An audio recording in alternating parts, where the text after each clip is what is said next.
연간 1,800만 원 이렇게 돼 있는데 우리가 연간 1,800만 원 하면은 이렇게 어떤 느낌이 드세요? 익숙한 숫자죠. 연금 계좌 안에 넣을 수 있는 1년의 최대 한도가 연간 1,800만 원. 아까 이제 5대5로 섞으면은 한 6.5 정도 됐잖아요. 그래서 1년 투자하게 되면 누적 수익률이 6.5. 한 10년 정도 하게 되면 누적 수익률이 34%. 높아 보이세요? 낮아 보이세요? 자, 그래서 포트폴리오 6.5가 장기적으로 가게 되면 사실상 그렇게 낮은 형태는 아니고요. 근데 중요한 건 뭘 간과했냐면 평균 수익률이잖아요. 그죠? 이 평균이 영원하진 않거든요. 어느 해에는 올랐다가 어느 해는 떨어졌다가 이게 반복되기 때문에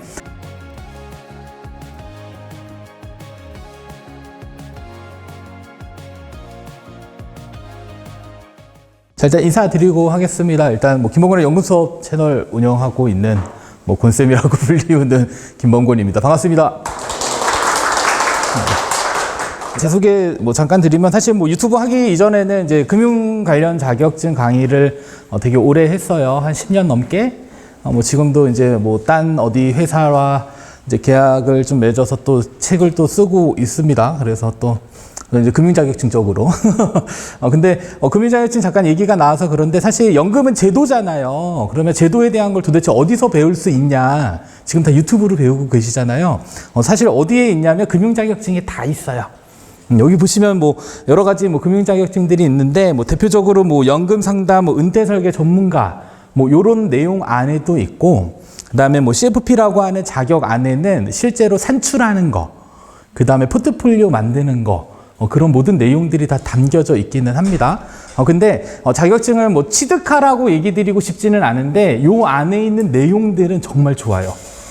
그래서 혹시라도 기회가 되시면 자격증을 취득하지는 마시고 안에 있는 내용들을 읽으면 훨씬 더 이해하는데 우리나라의 모든 연금들이 되게 체계적으로 정리가 되어져 있거든요.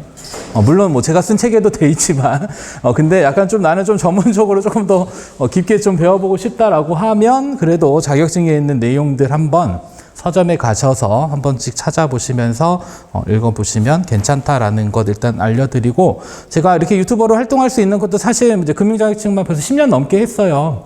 그리고 요거를 취득하는 사람들이 다 금융회사 임직원들이에요. 그러니까 본인들도 배워서 상담을 해야 되잖아요. 고객 응대해야 되고 그런 거에 있어서는 사실 이제 금융회사 직원들이 꼭 봐야 된다라고 생각하지는 않거든요. 그래서 누구나 볼 수 있는 것들이니까 조금씩 보시면서 조금 공부를 하셔도 나쁘지는 않다라는 내용 일단 간략하게 알려드리겠습니다. 자, 일단 첫 번째 주제는 주제 자체가 요거예요. 2025 폭락장에도 끄떡없는 절세계좌. 혹시 그 포트폴리오를 구성하는데 안전자산을 두고 계신 분 계신가요? 안전자산. 안전한 건 뭘까요? 1번, 원금 손실이 없다. 2번, 채권이다. 근데 사실 그 상대적인 개념이거든요. 주식의 상대적인 개념으로 안전하다 그러면 채권을 드는데 채권은 단기채, 중기채, 장기채 이렇게 있어요. 걔의 기준은 만기일 기준이거든요.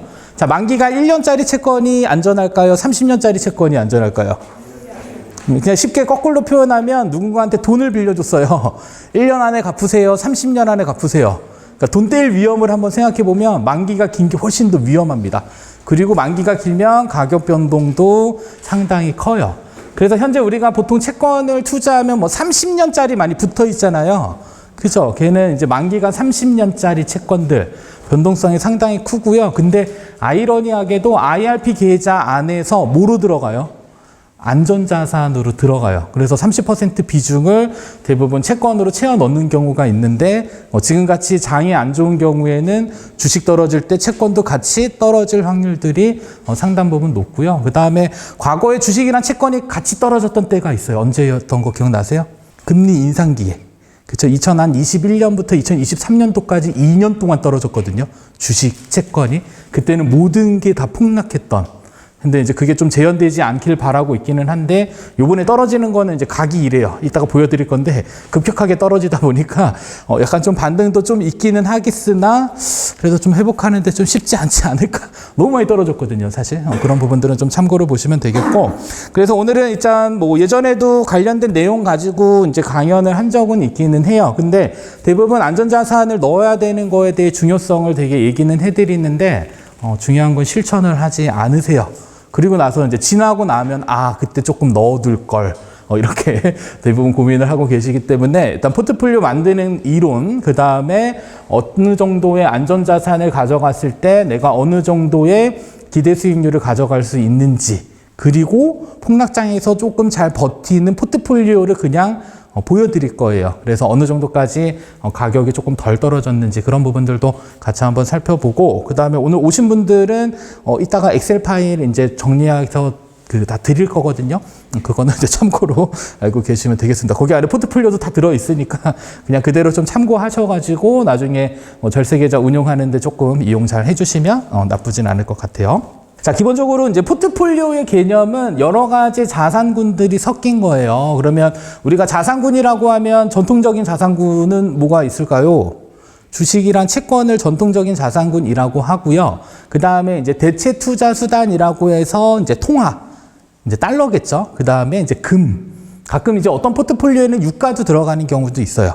그래서 실물 자산 여러 가지도 이렇게 포함해서 포트폴리오를 구성을 하는데, 근데 실제로 이제 포트폴리오들을 쭉 보게 되면 대부분 다 어디에 들어있냐면 주식. 거의 다 주식이에요. 그죠? 근데 중요한 건 수익이 좋을 때는 다 기분 좋은데 이렇게 한꺼번에 떨어질 때는 또 이렇게 좀 마음도 아프고, 그죠? 그 다음에 또 다시 회복하면은 또 다시 또 기분이 좋았다가 또 떨어지면은 또 기분이 안 좋았다가. 근데 중요한 건 연금은 언제 찾았을까요? 보통 일반 주식 계좌에서 만약에 주식 투자한다고 하면 가격 오르면 어떻게 돼요? 파세요? 안 파나요? 자, 그러면 가격이 떨어지면은 어떻게 더 사세요? 못 살 수도 있고 살 수도 있고, 그죠? 근데 중요한 건 투자하는 이유를 한번 생각해 보세요. 내가 왜 투자를 하고 있는가? 찾아다 쓰려고, 그죠? 언젠가는 소비하려고 하는 거잖아요. 근데 중요한 건 잘 파는 것도 되게 중요해요. 그래서 파는 행위 자체가 내가 이제 어느 정도 이익이 나면은 정리는 해야 되는데, 그런 걸 하기 어렵다라고 하면 마지막에는 이제 리밸런싱 하는 것도 또 보여드릴 거예요. 그래서 리밸런싱을 하면서 점차 이익을 실현하면서 가져가야 되는데, 그런 행위를 안 하게 되면 기분 잠깐 좋았었잖아요. 며칠 전까지만 해도.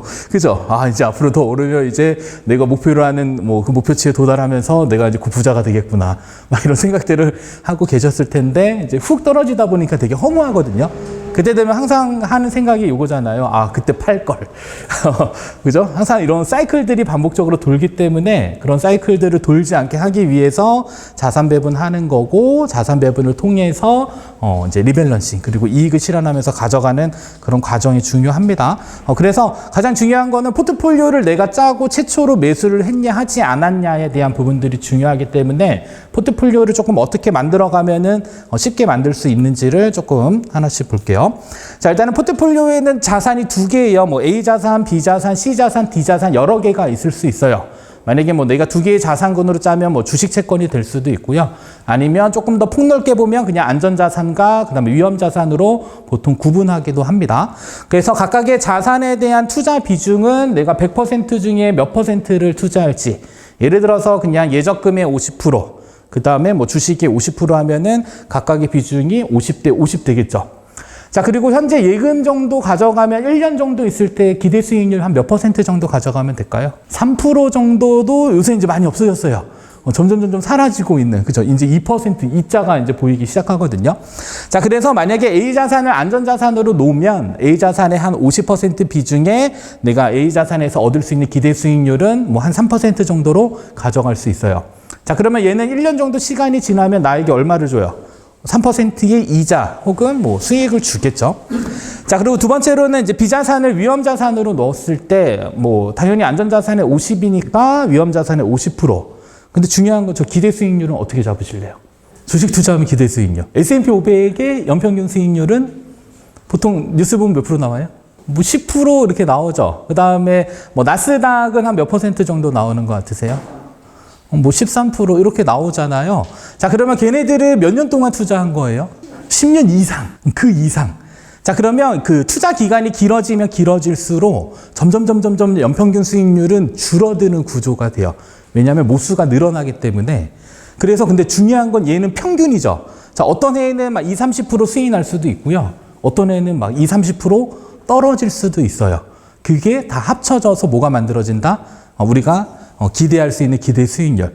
그래서 만약에 내가 투자를 해서 1년 차에 20, 30%가 나면 사람들의 마음속에는 뭐가 생기냐면요.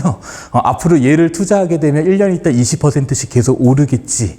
이런 이제 이렇게 생각들을 하게 되는데 현실은 그렇진 않습니다. 그래서 이따가 가격이 어떻게 변동되는지를 볼게요. 자, 그래서 각각의 안전자산의 비중, 기대수익률, 그 다음에 위험자산의 비중, 기대수익률을 곱해가지고 더해주면 최종적으로는 뭐가 만들어지냐면 포트폴리오 기대수익률. 그래서 제가 투자 강의 같은 데 가면 항상 물어봐요. 주식 투자하면 몇 % 정도 이익이 나면 좋겠습니까? 라고 물어보는데 한 몇 % 이익 나면은 주식 투자 하시겠어요? 30%? 30%도 있고 또 7, 8%도 있고 여러 가지 있죠. 자, 근데 우리가 만약에 포트폴리오를 만들어서 뭐 주식, 채권, 뭐 현금성 다 섞어요. 한 몇 % 정도 기대 수익률 얻으려고 섞어요. 자산 배분을 하는 건 대체적으로 한 6에서 8% 사이에 기대 수익률을 얻기 위해서 하는 거예요. 자, 그러면 만족스럽나요? 사람마다 좀 다를 수는 있죠. 근데 장기적으로 6% 이상의 연평균 수익률을 내는 것도 사실 쉽지는 않습니다. 아까도 S&P 500이 한 20, 30년 동안 평균 수익률이 한 10% 정도 되는 거잖아요. 근데 그게 이제 올해 떨어져서 아마 좀 떨어지긴 할 건데, 근데 내가 만약에 S&P 500만 100% 다 몰빵하게 되면 안전하다고 생각하실까요? 생각보다 그렇진 않을 수는 있거든요. 그렇기 때문에 적정선에서의 이렇게 자산 배분을 하는 형태들은 장기적으로 봤을 때 우리가 기대할 수 있는 포트폴리오 기대 수익률은 한 6에서 한 8% 정도가 적당한 수치이다라는 거는 꼭 기억을 좀 해주실 필요가 있습니다. 상당히 낮아 보이긴 하지만 장기적으로 복리 투자하게 되면 상당히 높은 수익을 또 주게 되는 그런 형태다라는 것들도 보실 필요가 있습니다. 자, 그래서 A자산은 뭐 안전자산으로 놓고 50%, 그 다음 기대 수익률 3%, 위험자산 50 놓고 기대 수익률 그냥 S&P 500이다라고 가정했을 때 10% 하면 포트폴리오 기대 수익률이 6.5예요. 잘 생각해 보시면 안전자산에 무려 몇 % 들어갔어요? 50%. 지금 같은 폭락장에 만약에 50% 있으면 든든하겠죠. 요새 연락 가장 많이 받은 게 뭔지 아세요? 더 사도 될까요? 현금들이 다 있어 이제. 현금들이 있고 최근에 만난 분들은 다 분할 매수 12개월 동안 나눠 사시죠. 근데 채 1개월도 안 된 분들은 전화가 계속 와요. 더 사도 될까요? 막 손가락이 근질근질한데 보통 이제 같은 마음일 수 있는데 아무튼 뭐 이렇게 5대5로 이렇게 안전자산, 위험자산 섞더라도 전체적으로 우리가 예상할 수 있는 포트폴리오 기대 수익률은 6.5가 되고요. 나는 6.5%가 마음에 안 들어라고 하면 뭘 줄이면 될까요? 안전자산의 비중을 낮추면 뭐가 올라간다? 전체 포트폴리오의 기대 수익률은 높아지게 됩니다. 그래서 적정 비중에서 내가 가져가고자 하는 전체적인 포트폴리오 기대 수익률에 맞춰서 뭘 만들 수 있다? 각각의 투자 비중을 계산을 해볼 수가 있습니다.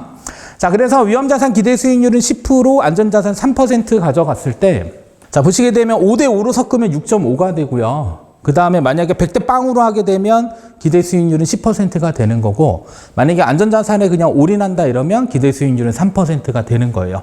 그래서 한번 곰곰이 생각해 보세요. 내가 한 몇 % 정도의 기대 수익률을 가져가면 괜찮을지. 그리고 나서 이제 투자 비중을 조금 결정을 해 주실 필요가 있는데 대부분 이렇게 하지 않는다. 그래서 왜 매수하셨어요? 물어보면 유튜브 보고 매수했대요. 뭐가 좋다 이러다가 보면 계속적으로 매수하고 이익날 때는 막 좋아하다가 이제 떨어지게 되면 그 채널 가서 이제 막 뭐라고 안 좋은 댓글들을 남기시고 그러는데, 그래서 제가 그래서 영상 촬영할 때 종목 막 이거 사세요 이런 얘기를 절대 하지 않아요. 문제가 될 확률들이 높기 때문에 분석은 해드리지만 뭘 사야 된다 이런 것들은 정말 위험해요. 그리고 유튜버 말 듣고 샀다가 문제되는 경우도 너무 많으니까 꼭 그렇게 이렇게 영상 보시면서 매수는 조금 자제하셔야 됩니다. 최대한 분석하고 신중하게 좀 접근을 하셔야 돼요. 주식 가격은 아무도 맞출 수가 없습니다. 그죠? 신도 못 맞춥니다. 그렇기 때문에 너무 이렇게 영상이나 이런 것들 통해서 매수하는 건 조금 자제해 주실 필요가 있고요. 자, 그 다음에 연간 1,800만 원 이렇게 돼 있는데 우리가 연간 1,800만 원 하면은 이렇게 어떤 느낌이 드세요? 익숙한 숫자죠? 어디에? 연금 계좌 안에 넣을 수 있는 1년의 최대 한도가 연간 1,800만 원. 자, 근데 재직 중에 1,800만 원 내는 게 사실 쉽지 않을 수는 있는데 최근에 만난 퇴직하신 분들은 그 바깥에 금융자산들이 많아요. 왜냐하면 이제 절세 계좌로 못 가져온 분들도 있고, 그러다 보니까 1,800만 원을 우리가 기본적으로 연금저축 안에다 채운다고 했을 때 아까 이제 5대5로 섞으면은 한 6.5 정도 됐잖아요. 그래서 1년 투자하게 되면 누적 수익률이 6.5. 자, 그 다음에 3년 투자하게 되면 6.63. 별로 안 오르죠. 5,400만 원 투자했는데 358만 원. 사실 300만 원 정도는 하루만 왔다 갔다 하잖아요. 그죠? 근데 생각보다는 그 기간이 짧아지게 되면 이렇게 수익률 추이는 높아지진 않지만 한 10년 정도 하게 되면 누적 수익률이 34%. 높아 보이세요? 낮아 보이세요? 근데 최근 장 보면 또 되게 낮아 보이잖아요. 그죠? 1, 2년 안에 막 30% 다 났으니까. 근데 이례적인 거예요. 항상 그렇게 났던 해들이 많지는 않습니다. 그리고 나서 한 20년 가게 되면 이제 한 94%. 자, 작년에 2024년에 그 ETF들 중에 1위 한 ETF 수익률 아세요, 혹시? 그 이름도 이제 되게 기가 막히게 만든 그 코덱스 서학개미. 그게 한 100% 정도 올랐거든요. 자, 그런 거 보게 되면 사람들이 이게 눈에 안 들어와요. 왜냐면 걔는 1년 동안에 100%가 올랐는데 나는 고작 6.5%? 뭘 느낄까요? 상대적 박탈감을 느낍니다. 그리고 나서 막 포트폴리오에 이제 공격적인 것들이 막 이제 들어가게 되는 그런 경우 있는데 한번 나중에 찾아보시면 걔가 또 엄청나게 떨어졌습니다. 지금 한 60%는 떨어졌을 거예요.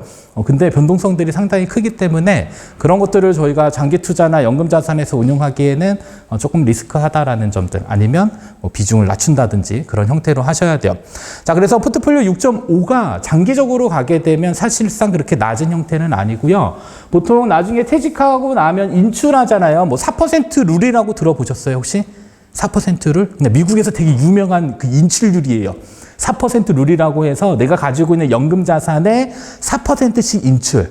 자, 그러면 마르지 않는 샘물을 만들려면 연평균 6.5에 나는 매년 4%씩 세면 얼마씩 남아요? 매년? 2.5가 남죠. 걔는 계속 재투자하는 형태.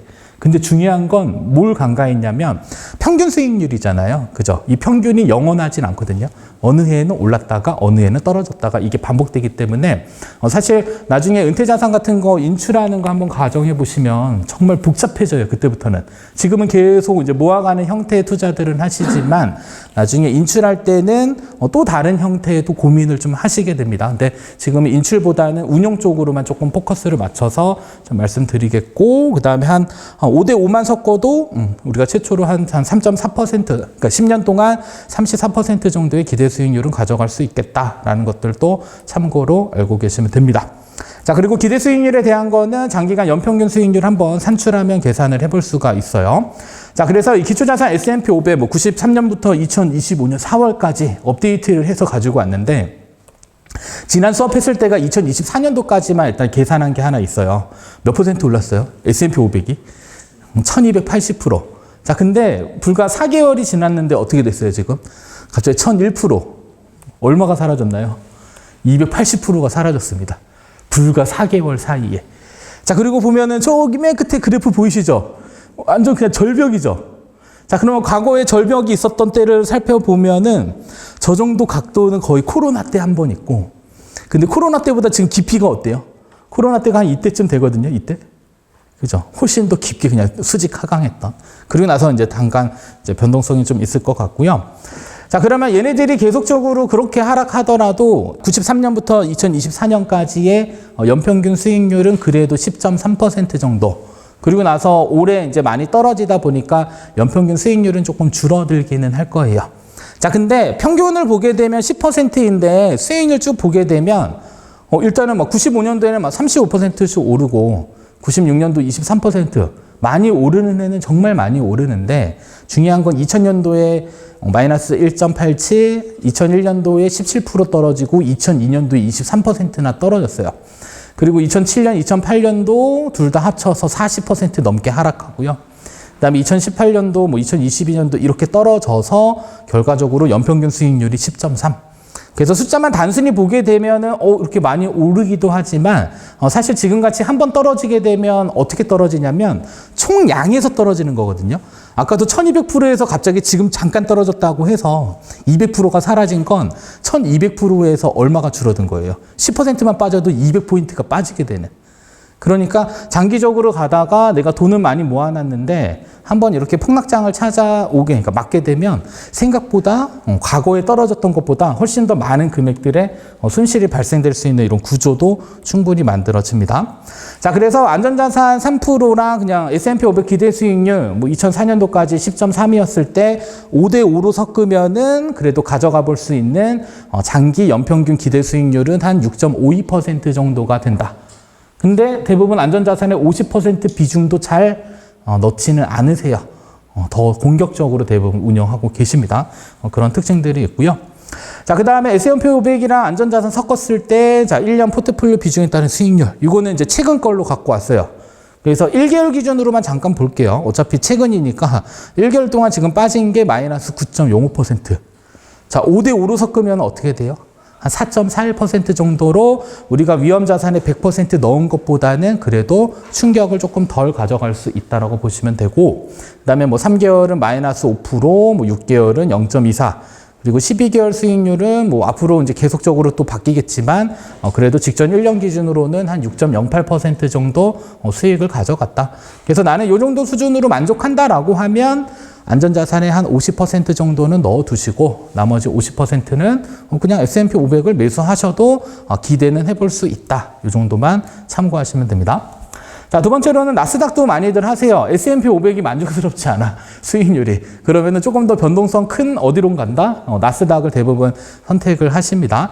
자, 얘는 99년도부터 2024년도까지 한 913% 정도 오른 것으로 확인이 되는데 2025년 4월로 전환하니까 얘도 692%로 상당히 많이 떨어졌어요.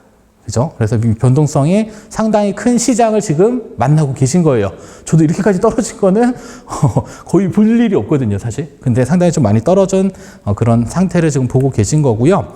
자, 26년 동안의 단순 연평균 수익률 계산하면 얘는 13.2% 정도 됐는데 지금 2025년 1월 2일부터 4월 8일까지 무려 18% 정도가 하락되어져 있는 상태입니다. 그리고 나서 이제 어떻게 될지는 모르겠죠. 근데 그 기간 중에는 얘보다 더 많이 떨어지는 경우들도 있어요. 근데 여기서 말하는 연평균은 1월 1일부터 12월 31일까지의 가격인 거거든요. 그 중간 안에는 여러 가지 등락들은 있습니다. 그래서 보통 이제 평균 수익률 계산할 때는 안에 있는 등락까지는 계산하지는 않기 때문에 앞으로 또 2025년도에 또 반등하게 되면 얘가 플러스로 전환할 수도 있기는 해요. 그래서 이 중간중간에 가격 변동하는 거에 대해서 너무 막 가슴 졸이면서 이렇게 좀 이렇게 대응하려고 하지는 마시고요. 조금 이제 길게 생각하시면서 좀 보실 필요는 있고. 자, 얘도 이제 절반 정도 5대5로 섞게 되면 몇 퍼센트 정도 되냐면 한 8.1 정도. 그러니까 아까 S&P 500보다는 나스닥의 기대 수익률이 높기 때문에 어떻게 보면 같이 5대5로 섞어도 한 8.10% 정도의 그 기대 수익률을 조금 가져가 볼 수 있는 구조를 만들어진다. 이렇게 알고 계시면 되고. 자, 그리고 자, 그 안전자산이나 위험자산 혼합했을 때 한 5대5로 가져가게 되면 직전 1개월 기준으로는 마이너스 한 5.32%.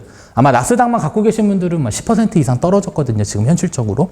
근데 안전자산을 조금이라도 포함했었을 경우에는 상대적으로 조금 위험을 해치하는 경우들이 발생될 수 있다. 자, 그러면 이 포트폴리오를 구성할 때 안전자산을 넣는 이유는 뭘까요? 수익을 극대화하기 위해서 아니면 리스크를 해치할 목적으로? 리스크를 해치할 목적. 그래서 자산 배분을 하는 궁극적인 목적은요, 위험을 줄이려고 하는 거예요. 근데 대부분 자산 배분을 잘 안 하세요. 왜 안 할까요? 수익률이 높지 않다고 생각해서 대부분 자산 배분을 꺼려하는 경향들이 있어요. 근데 이 폭락장을 만나게 되면 또 자산 배분을 해야 되는 게 맞구나라는 그런 인식이 다시 생기기 시작합니다. 그래서 아마 이제 유튜브 영상 보시면 스물스물 나올 거예요. 자산 배분하세요. 이게 약간 트렌드처럼. 막 시장 좋을 때는 막 위험 자산에 막 태우세요 막 이렇게 나오잖아요. 지금 아마 다시 자산 배분을 하는 그런 형태의 영상들이 계속적으로 쏟아져 나올 겁니다. 그래서 이제는 안전 자산에 일정 비중을 넣어야 되지라고 했다가 넣었는데 주가가 반등해서 또 올라가면 또 상대적 박탈감을 느끼실 거예요. 근데 그게 중요한 게 아니라 뭐가 중요하냐면 내가 몇 퍼센트의 목표 기대 수익률을 가지고 있는지, 그리고 거기에 맞춰서 어떻게 자산 배분의 비중을 맞췄는지가 중요한 거지, 계속적으로 시장 상황에 막 맞춰가지고 투자 비중을 조금 바꾸는 건 장기 투자하는 데 있어서는 훨씬 더 위험할 수 있으니까 그런 부분들은 조금 조심해 주셔야 됩니다. 자, 다음 세 번째로는 슈드가 이제 방어를 잘 하는 줄 알았더니 떨어질 때는 같이 잘 떨어집니다. 나스닥도 한 10% 떨어졌는데 얘도 같이 10% 시원하게 빠지더라고요. 그래서 이 슈드라고 하는 건 다들 대부분 알고 계시죠? 그죠? 뭐 배당을 한 3.4 정도 주고 미국에서 배당 많이 주는 100개의 종목들, 그리고 계속적으로 배당금이 늘어나는 배당 성장의 형태이다라는 것들을 대부분 알고 계십니다. 근데 최근에 이제 해외 배당 과세 관련돼서 슈드의 이탈자들이 상당히 많아졌어요. 그리고 나서 다 어디로 가셨을까요?